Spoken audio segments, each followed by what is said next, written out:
If you're a farmer, you've got 40% more chance of committing suicide.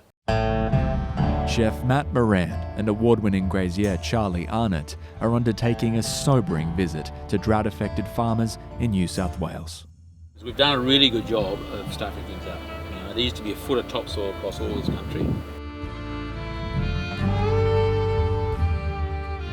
Our attitude has been, this is a resource to be used. We're going to grow commodities and sell to make money. Knowing farmers and knowing how proud they are, not enough of them actually ask for help.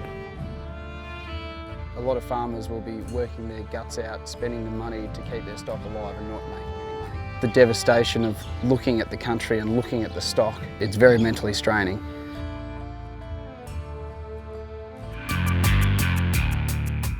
But there is hope.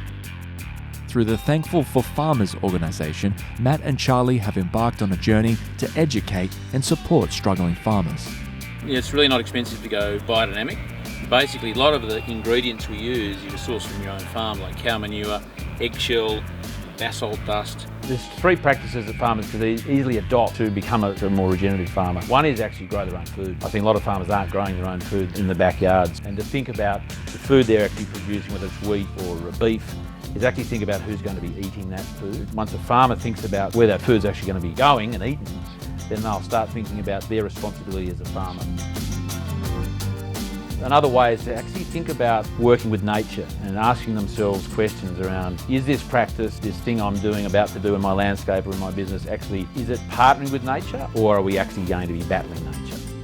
The third practice is just to think about their inputs. Are there inputs they're using now that they can change or reduce and use more natural inputs? Just thinking about using less chemical in growing crops or on animals and substituting a portion of that with more natural ways to do things.